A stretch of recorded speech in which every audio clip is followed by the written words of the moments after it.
Hello guys, क्या हाल चाल। स्वागत आपका हमारे चैनल पैसिफिक अकाउंट्स में। आज हम कर रहे हैं chapter number 6 cash flow statement start करेंगे आज हम। और आज हम देखेंगे इसके क्वेश्चन नंबर 1 to 5, 1 से लेके 5 तक। अगर आपको कोई भी क्वेश्चन देखना हो इस चैप्टर का तो जाके देख सकते हो इस चैप्टर की प्लेलिस्ट से। प्लेलिस्ट का लिंक वीडियो के डिस्क्रिप्शन में आपको मिल जाएगा। कोई भी क्वेरी होती है ज्वाइन कर सकते हो आप हमारा Telegram group Pacific accounts, link video के डिस्क्रिप्शन में अवेलेबल है। वीडियो को लाइक कर दो, शेयर कर दो अपने फ्रेंड्स के पास, चैनल को सब्सक्राइब कर दो और कमेंट कर दो। तो देखो, हमें इस चैप्टर में करना क्या है। चैप्टर का नाम है हमारे पास कैश फ्लो स्टेटमेंट। क्या नाम है? Cash flow statement. ठीक है, इंपॉर्टेंट चैप्टर है। 12th के अलावा आगे पढ़ोगे वहां भी काम आएगा। ठीक है, तो वर्ड अपने पास क्या है यहाँ पे? कैश का फ्लो हमें चेक करना है। कैश का फ्लो क्या हो सकता है? या तो इनफ्लो होगा, या तो पैसा आएगा, या फिर आउटफ्लो होगा, या तो पैसा जाएगा। ठीक है, ये जो पैसा आएगा या फिर पैसा जाएगा, इसको 3 कैटेगरीज में बांट दिया इन्होंने। कितनी कैटेगरी? 3। सबसे पहली कैटेगरी आई operating activities, then investing activities and then financing activities. 3 activities में बांट दिया, operating, investing and the financing. So operating, investing and financing 3 activities आ गई अपने पास। ऑपरेटिंग एक्टिविटीज में क्या आता है अपने पास? हमने ऑपरेटिंग रेशियो वगैरह पढ़ा जिसमें देखा था, हम देखते हैं डे टू डे नेचर से रिलेटेड, या फिर जो आइटम्स रिलेट करते हैं किससे? रेवेन्यू जनरेट करने में हमें हेल्प करते हैं। ठीक है, इसके क्वेश्चंस करेंगे तब समझ में आएगा। मान लो फर्स्ट वीडियो कुछ समझ में नहीं आ रहा, कोई इशू नहीं है, आगे क्वेश्चन करेंगे धीरे धीरे सब समझ में आएगा क्योंकि बहुत ही नया टॉपिक है। उसके बाद इन्वेस्टमेंट, आपने पढ़ा ना इन्वेस्टमेंट क्या होता है। तो इन्वेस्टिंग एक्टिविटी किससे रिलेटेड आएगा? इन्वेस्टमेंट, या फिर आप कह सकते हो एसेट से रिलेटेड आएगा, नॉन करंट एसेट्स वगैरह से। ठीक है, और फाइनेंसिंग किससे रिलेटेड आएगा अपने पास? ये आएगा कैपिटल से रिलेटेड आ जाएगा, या फिर नॉन करंट लायबिलिटी से रिलेटेड हो जाएगा। तो इस तरह से हमने इनकी 3 एक्टिविटीज बना दी, ऑपरेटिंग, इन्वेस्टिंग एंड फाइनेंसिंग। ठीक है, अभी हम क्वेश्चंस करेंगे तब ज्यादा बेटर समझ में आ जाएगा आपको। तो देखो फर्स्ट क्वेश्चन देखते हैं, पहले इनके एग्जांपल देख ले। देखो इसके एग्जांपल देखो, classification of business activities as पर accounting standard 3। Cash flow statement कौन से स्टैंडर्ड में आ रहा है? 3rd स्टैंडर्ड में आ रहा है। Showing the cash inflows and outflow. तो सबसे पहले हम देख रहे हैं ऑपरेटिंग एक्टिविटीज। ऑपरेटिंग एक्टिविटी के कैश इनफ्लो में जब पैसा आता है तो कौन सी एक्टिविटीज आती है अपने पास? जैसे आ गया cash sales, cash received from royalty, fees and commission, cash received from debtors, state receivables, या फिर इनकम टैक्स रिफंड हो गया। इनकम टैक्स रिफंड हम डिडक्ट करते हैं इनकम टैक्स पेड से, वो क्वेश्चंस करेंगे तब हो जाएगा। आउटफ्लो में क्या हो जाता है अपने पास? कैश परचेज कर लिया हमने, गुड्स को परचेज किया, कैश पे कर दिया क्रेडिटर्स को, कोई operating expense like wages, salary, office expense, administration expense वगैरह वगैरह पे कर दिए, इनकम टैक्स पे कर दिया। कैश इनफ्लो, अब देखो यहाँ पे ना 2 चीजें होती है ऑपरेटिंग एक्टिविटी के केस में, 2 चलते हैं अपने पास। एक तो फाइनेंसिंग कंपनी आती है, एक नॉन फाइनेंसिंग कंपनी आती है। Financing and non financing. ठीक है, तो अभी हम देख रहे हैं in case of financial companies, cash inflow in case of financial companies, interest and dividend received in cash. Interest and dividend received in cash क्या है? ये अपने पास फाइनेंसिंग एक्टिविटी है। सॉरी, क्या अपने पास ये फाइनेंशियल कंपनी के केस में ऑपरेटिंग एक्टिविटी है। Proceeds from sale of securities, loan and advance repaid, या फिर income, interest received in cash, payment of purchase of security, loan and advances to the third parties. ठीक है, ये सब क्या आ गया अपने पास? एग्जांपल्स आ गए। क्वेश्चंस करेंगे आएगा समझ में। आगे देखते हैं इन्वेस्टिंग में क्या क्या आता है। Proceeds from sale of property, plant, equipment, intangible assets, non current investment, debentures पे इंटरेस्ट आ गया, डिविडेंड रिसीव कर लिया आपने, रेंट रिसीव कर लिया, ये सब हो गए अपने पास। ठीक है, फाइनेंसिंग में क्या क्या आ जाएगा? Proceeds from issue of shares in cash, proceeds from issue of debentures in cash, मान लो आ गए या फिर चले गए, तो ये सब किसका पार्ट हो जाता है? फाइनेंसिंग का। क्लियर है? यहाँ पे आपकी बुक में ना बहुत सारे एग्जांपल्स लिखे हुए, पढ़ लेना, अगर ना भी पढ़ो कोई इशू नहीं है। देखो आगे, अब हम क्वेश्चन नंबर 1 देखते हैं। फर्स्ट क्वेश्चन में क्या गिवन है देखो, identify the following transaction as belonging to the operating, investing, financing and cash equivalents. 3 चीजें पढ़ी थी हमने, ऑपरेटिंग, इन्वेस्टिंग एंड फाइनेंसिंग। उसके अलावा ना एक आइटम और आएगा, किस नाम से? कैश एंड कैश इक्विवेलेंट्स में। इसमें क्या आ जाएगा अपने पास? कैश का बैलेंस आ जाएगा, बैंक का बैलेंस आ जाएगा, या फिर साथ में क्या आ जाएगा? कोई बहुत ही शॉर्ट टर्म इन्वेस्टमेंट हो, मार्केटेबल सिक्योरिटीज हो, तो वो आ जाएगा। ठीक है, तो वो इसके अंदर कवर हो जाता है अपने पास। तो देखो सबसे पहले हमने इंटरेस्ट पे किया, हमने क्या किया, इंटरेस्ट पे किया। सो इंटरेस्ट किसके ऊपर पे करते हैं हम जनरली, हम लोन्स वगैरह के ऊपर पे करते हैं, ठीक है। अब लोन्स किसका पार्ट हो जाएगा अपने पास, फाइनेंसिंग एक्टिविटी का। किसका पार्ट हो जाएगा, फाइनेंसिंग का। तो इंटरेस्ट पेड भी किसका पार्ट रहेगा अपने पास, फाइनेंसिंग एक्टिविटी का ही, ठीक है। तो फर्स्ट ये किस में आ जाएगा, फाइनेंसिंग एक्टिविटी में, ठीक है। चाहे तो इसके आगे लिख लो, अगर अलग से लिखना है नोटबुक में तो अलग से लिख लो। ऐसा जिन क्वेश्चंस की कोई रिक्वायरमेंट नहीं है, एग्जाम में जनरली नहीं आते ये, ठीक है। बेस को समझाने के लिए इस चैप्टर के, और कुछ नहीं है। उसके बाद इंटरेस्ट पे कर दिया on long term loans, loans के ऊपर पे किया, मतलब लाइबिलिटीज से रिलेटेड फाइनेंसिंग एक्टिविटी का पार्ट है। अगर ये लोन एक फाइनेंसिंग कंपनी पे कर रही है, इंटरेस्ट जो पे किया वो फाइनेंसिंग कंपनी ने पे किया। भाई फाइनेंसिंग कंपनी का काम क्या है, डेली लोन लेना देने का काम है इसका। तो इसके लिए ये क्या हो जाएगा, ऑपरेटिंग हो जाएगा। क्या हो जाएगा, इसके लिए ऑपरेटिंग एक्टिविटी हो जाएगी, क्योंकि फाइनेंस कंपनी का काम क्या है, डेली लोन लेना देना, उसका यही काम है। तो उसके लिए ऑपरेटिंग एक्टिविटी का पार्ट है। उसके बाद आया non finance company. Non finance company के लिए क्या हो जाएगा ये, उसके लिए तो फाइनेंसिंग एक्टिविटी है ना, उसका काम थोड़ी ना लोन वगैरह का, ठीक है। उसके लिए फाइनेंसिंग एक्टिविटी है। उसके बाद नेक्स्ट आ जाएगा इंटरेस्ट रिसीव।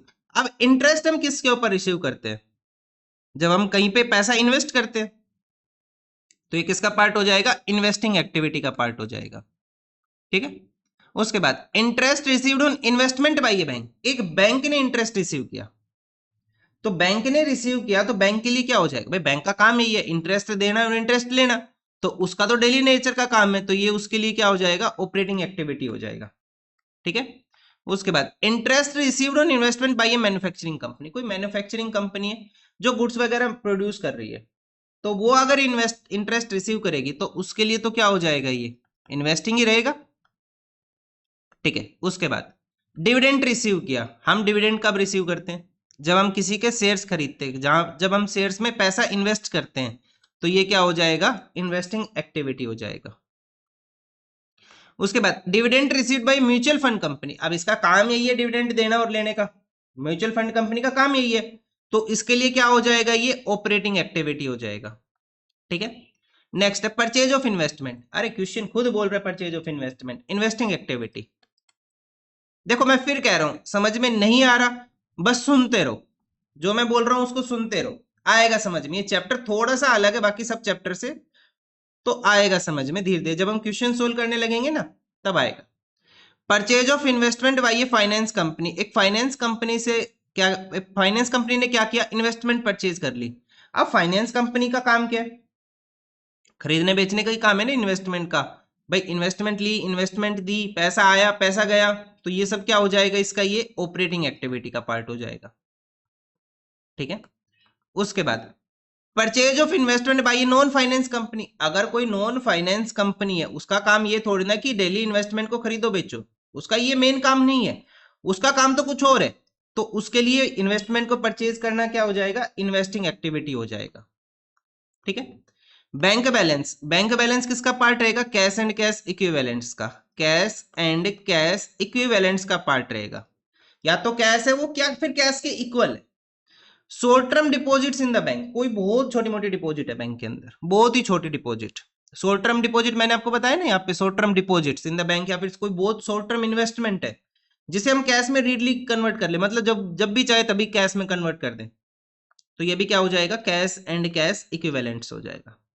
बैंक ओवरड्राफ्ट, देखो वैसे तो बैंक ओवरड्राफ्ट किस में जाना चाहिए, कैश एंड कैश इक्विवेलेंट्स में, लेकिन इस चैप्टर में कहां कवर किया हुआ है उसको, फाइनेंसिंग एक्टिविटी में, ध्यान रखना इस बात का, ये किसका पार्ट है, फाइनेंसिंग एक्टिविटी का पार्ट है। मार्केटेबल सिक्योरिटीज, वो सिक्योरिटी जिनको कभी बेच दो कभी खरीद लो, तो ये भी किसका पार्ट रहेगा इस चैप्टर में, कैश एंड कैश इक्विवेलेंट्स का। इन्वेस्टिंग में नहीं जाएगा सिक्योरिटीज, ये कहा जाएगा कैश एंड कैश इक्विवेलेंट्स में, मार्केटेबल सिक्योरिटीज है तो फर्स्ट क्वेश्चन का ये आंसर था आपका, हमें इस तरह से आंसर करना था, ठीक है। नेक्स्ट देखो question number second, classify the following activities into the operating, investing and the financing activity in case of A financial enterprise and B and in case of manufacturing company. तो मैं यही लिख दूं इसके आगे, यहां पे पहले लिख लेते हैं फाइनेंसिंग एंटरप्राइजेस, फाइनेंशियल एंटरप्राइजेस के केस में क्या रहेगा और मैन्युफैक्चरिंग के केस में क्या रहेगा, फाइनेंसिंग के केस में क्या, मैन्युफैक्चरिंग के केस में क्या। तो पहले हम देख रहे हैं फाइनेंशियल एंटरप्राइजेस।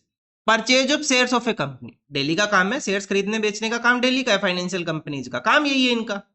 तो क्या हो जाएगा इनके लिए, operating activity. Proceeds from sale of shares, भाई सेल्स शेयर्स खरीदने बेचने का काम हमने अभी देखा, तो इसके लिए ये भी क्या रहेगा, ऑपरेटिंग एक्टिविटी रहेगा। ठीक है। Brokerage paid on purchase of shares, जब शेयर्स खरीदने बेचने का काम ही ऑपरेटिंग है तो उससे रिलेटेड ब्रोकरेज पे करना भी क्या है, ऑपरेटिंग ही है। Loans and advances made to the third party, अरे देख अगर आपको नहीं आ रहा है समझ में तो यहां पे ना देखो सारा लिखा हुआ है, loans and advances repaid, purchase of sale of securities, ठीक है, ये यहां पे लिखा हुआ है हमने, ये सारा फाइनेंशियल कंपनीज के केस में क्या इनफ्लो क्या आउटफ्लो, थोड़ा सा ये पढ़ लो उसके बाद क्वेश्चन कर लो, हो जाएगा। नहीं मेरी बात सुनते, ठीक है। आगे देखो, loans and advances made to third parties, हमने लोन दिया सामने वाली पार्टी को, फाइनेंस कंपनी लोन देके ही तो काम चला रही है अपना, operating. Dividend and interest received on security, ये जो ऊपर इसने दिया है ना यहाँ पे लोन वगैरह दिए उस पे जो इंटरेस्ट और डिविडेंड रिसीव कर रही है, तो ये भी इसका क्या है अपने पास, ऑपरेटिंग का ही पार्ट है। सैलरी पेड टू एम्प्लॉइज, ये तो कुछ भी हो, कोई भी कंपनी हो, दोनों के ही केस में क्या रहेगा, ये तो ऑपरेटिंग रहेगा। ठीक है, ऑपरेटिंग ही रहना है ये तो। Interest paid on debentures, interest paid on debentures finance company का पार्ट है अपने पास, शेयर्स को खरीदना बेचना, डिबेंचर्स को खरीदना बेचना, इंटरेस्ट रिसीव करना, इंटरेस्ट पे करना, तो ये सब किसका पार्ट हो जाएगा, ऑपरेटिंग का ही पार्ट हो जाएगा।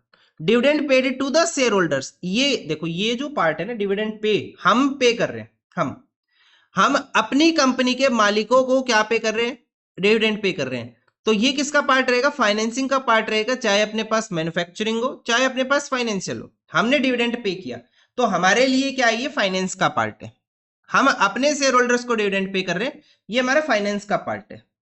ठीक है, अब आ जाओ कहां पे, नॉन मैन्युफैक्चरिंग के केस में, शेयर्स परचेज कर लिए, शेयर्स परचेज करना, हम किसी कंपनी के शेयर्स परचेज कर रहे हैं, तो ये किसका पार्ट रहेगा, इन्वेस्टिंग का पार्ट रहेगा, क्योंकि एज ए इन्वेस्टमेंट हम परचेज करें फॉर नॉन मैन्युफैक्चरिंग कंपनी, उसका काम फाइनेंस से रिलेटेड नहीं है, उसका काम अपना मैन्युफैक्चरिंग का है, उसने किसी दूसरी कंपनी के शेयर्स खरीदे या फिर शेयर्स बेच दिए, तो ये उसका किसका पार्ट रहेगा, इन्वेस्टिंग का पार्ट रहेगा।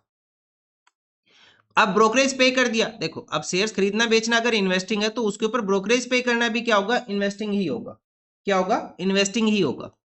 ठीक है, नेक्स्ट आ जाएगा अपने पास loans and advances made to third party, इसके लिए ये इन्वेस्टमेंट है कि ये किसी थर्ड पार्टी को पैसे दे रही है ताकि इसको क्या मिल जाए, इंटरेस्ट वगैरह मिल जाए, तो ये इसके लिए क्या हो जाएगा, इन्वेस्टमेंट का पार्ट हो जाएगा। ठीक है, dividend and interest received, receive कर लिया भाई, रिसीव तो जब हमने किसी को क्या दिया था, सिक्योरिटीज दी थी। ठीक है, जब हमने सिक्योरिटीज परचेज की थी तो हमें क्या मिलेगा, अब यहाँ पे इंटरेस्ट मिलेगा या फिर डिविडेंड मिलेगा, तो ये भी इसके लिए क्या हो जाएगा, इन्वेस्टिंग एक्टिविटी हो जाएगी।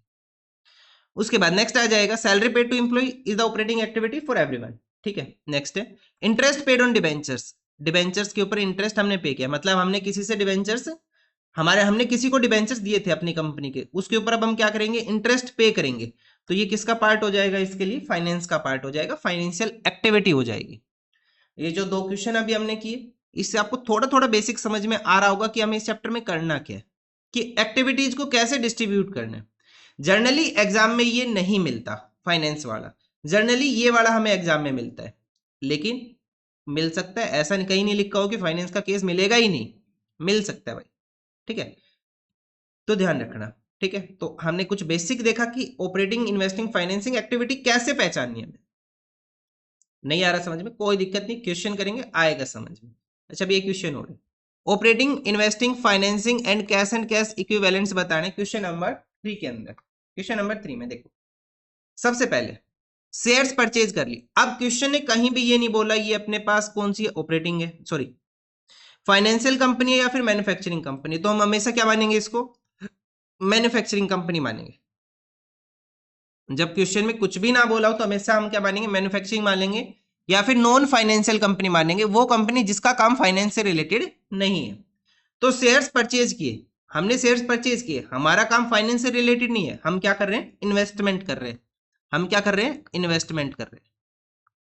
By back of equity shares, equity shares हमने वापस खरीद लिए, अपने ही कंपनी के जो पहले हमने शेयर्स दिए थे ना वो वापस ले लिए, तो किसका पार्ट हो जाएगा, शेयर से रिलेटेड फाइनेंस का पार्ट हो जाएगा, कैपिटल होगी ना, कैपिटल और नॉन करंट लायबिलिटी किसका पार्ट है, फाइनेंस का, फाइनेंशियल एक्टिविटी होगी। Payment of share issue expense, simple है भाई, शेयर से रिलेटेड अपने पास जो कुछ भी है सब किसका पार्ट है, फाइनेंस का पार्ट है। Discount allowed to customer, day to day nature का काम है कस्टमर से डील करना, तो ये किसका पार्ट हो जाएगा? ऑपरेटिंग का। Discount received from supplier, day to day nature है, ऑपरेटिंग रहेगा। Increase in the balance of cash credit, जो हमारा जो कैश क्रेडिट है उसके बैलेंस हमने बढ़ा दिया, मतलब कहीं ना कहीं हमने लोन इंक्रीज किया, लोन की वैल्यू बढ़ाई है हमने, ठीक है, हमने कहीं ना कहीं अपनी लाइबिलिटी बढ़ाई है, तो किसका पार्ट हो जाएगा? ये फाइनेंस का पार्ट हो जाएगा। किसका पार्ट हो जाएगा? फाइनेंस का। Repayment of long term loan, long term liability finance का पार्ट है। Repayment of short term loan finance का पार्ट है, लाइबिलिटी आ गया अपने पास, ठीक है, ये भी किसका पार्ट रहेगा? फाइनेंस का ही रहेगा, repayment of long term loans, ठीक है। Proceeds from short term borrowing, short term borrowing से पैसा आ गया, बोरिंग अपने पास लाइबिलिटी है, किसका पार्ट रहेगा अपने पास? फाइनेंस का पार्ट रहेगा। Dividend paid on preference shares, preference share से रिलेटेड सारी एक्टिविटी फाइनेंस में आती है, चाहे डिविडेंड हमने पे किया हो। Short term deposits in the bank, वो छोटी मोटी डिपॉजिट्स बैंक के अंदर है, किसका पार्ट रहेगा? कैश एंड कैश इक्विवेलेंट्स का, ठीक है। उसके बाद नेक्स्ट आ जाएगा rent received by A company whose main business is real estate, real estate का काम है, मतलब कि प्रॉपर्टी से रिलेटेड काम है, तो प्रॉपर्टी से रिलेटेड काम है तो रेंट रिसीव करना तो उसका डेली का काम हो गया, तो ये किसका पार्ट हो जाएगा? ऑपरेटिंग एक्टिविटी का पार्ट हो जाएगा, ठीक है, किसका पार्ट हो गया? ऑपरेटिंग का। Rent received by company whose main business is manufacturing, उसका काम प्रॉपर्टी को रेंट पे देने का नहीं है, उसको रेंट रिसीव किया, मतलब उसके लिए क्या है अपने पास? इन्वेस्टिंग एक्टिविटी है। कौन सी एक्टिविटी है? इन्वेस्टिंग, ठीक है। तो इस तरह से हमने देखा अपने पास operating, investing and financing activity, साथ में कैश एंड कैश इक्विवेलेंट्स। आगे आ जाओ। State which of the following would result in the inflow outflow of cash और कैश एंड कैश इक्विवेलेंट्स, हमें क्या बताना है कि कहां पे पैसा आएगा और कहां पैसा जाएगा, मतलब हमें बताना है कि पैसा आया इनफ्लो, पैसा गया आउटफ्लो, किस एक्टिविटी में होगा और किस में नहीं होगा, कहां पे नो इफेक्ट आएगा, हमें तीनों बताने, ठीक है। तो सबसे पहले देखो, हमने गुड्स परचेज कर लिए क्रेडिट में, उधार में गुड्स परचेज किए, क्या कैश आया? नहीं आया। क्या कैश गया? नहीं, तो क्या लिखेंगे इसके आगे? No effect. Sale of goods costing 2 lakh for 184 cash, हमने गुड्स बेच दिए, कैश आ गया, गुड्स बेच दिए, कैश आ गया, तो ये क्या हो जाएगा अपने पास? इनफ्लो। देखो भाई आपकी बुक में शायद गलत लिखा हुआ है, आपको बस इतना लिखना है what is the inflow and what is outflow, बस, कि कौन सी एक्टिविटी इनफ्लो है, कौन सी आउटफ्लो है, अमाउंट आपको मेंशन नहीं करनी। इस वाले क्वेश्चन में आपकी बुक में अगर आप आंसर देखोगे, मेरे अकॉर्डिंग आंसर गलत है, पता नहीं क्या लिखा हुआ इन्होंने, कैसे लिखा, कोई आइडिया नहीं है। सो सिर्फ इनफ्लो और आउटफ्लो आपको देखना है, ठीक है। तो यहाँ पैसा आ रहा है। परचेज ऑफ फिक्स एसेट, आपने फिक्स एसेट परचेज किए long term deferred payment basis के ऊपर, मतलब कि पेमेंट आज आपने, आप है ना आज पेमेंट नहीं कर रहे, लॉन्ग टर्म में पेमेंट करेंगे हम उसको, आज हमने कोई पेमेंट नहीं की, बाद में पेमेंट करेंगे, तो कैश, कैश आया? नहीं। क्या कैश गया? नहीं, तो क्या आ जाएगा अपने पास? नो इफेक्ट आ जाएगा। Issue of shares against purchase of fix asset, अरे हमने पढ़ा था ना शेयर्स वाले टॉपिक में, कंसिडरेशन अदर देन कैश, जहां पे ना तो कैश आता है ना कैश जाता है, तो no effect. Cash received from a trade receivable, अरे क्वेश्चन ने खुद बोल दिया कैश रिसीव्ड, तो क्या हो जाएगा? सिंपल सी बात है, ये इनफ्लो हो जाएगा। क्या हो जाएगा? ये इनफ्लो हो जाएगा। सेल ऑफ फिक्स एसेट, अरे भाई हमने एसेट्स बेच दिए, एसेट्स बेच दिए, कैश आएगा, तो क्या हो जाएगा अपने पास? ये भी इनफ्लो हो जाएगा।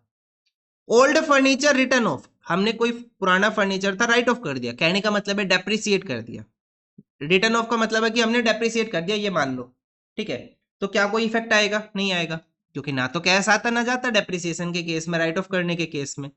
बीआर को एंडोर्स कर दिया ट्रेड पेबल्स को, क्या कैश आया? नहीं। क्या कैश गया? नहीं गया, कोई इफेक्ट नहीं आएगा, नो आएगा, ठीक है। नेक्स्ट देखो, discount of 5000 received while making payment, हम पैसा दे रहे हैं किसी को, एक अपने क्रेडिटर को, हम अपने क्रेडिटर को पैसा दे रहे हैं, तो पैसा जा रहा है, तो ये क्या हो गया अपने पास? आउटफ्लो हो गया। क्या हो गया? ये अपने पास आउटफ्लो हो गया, ठीक है, ये आउटफ्लो हो गया। नेक्स्ट देखो, cash deposited into the bank, cash bank में गया, देखो कैश माइनस हुआ, बैंक बढ़ा, एक साइड तो हमारा कैश कम हुआ, एक साइड हमारा कैश कम हुआ, दूसरी साइड हमारा बैंक बढ़ गया उतनी ही अमाउंट से, तो क्या कोई इफेक्ट आया बिजनेस के ऊपर? कुछ भी इफेक्ट नहीं आया भाई, एक साइड कैश आ रहा है बिजनेस में, एक साइड कैश जा रहा है बिजनेस से, भाई बैंक बढ़ा कैश घटा, तो क्या इफेक्ट पड़ा हमारे कैश एंड कैश इक्विवेलेंट्स पे? कोई इफेक्ट नहीं आया, नो इफेक्ट लिखेंगे हम यहाँ पे, ठीक है।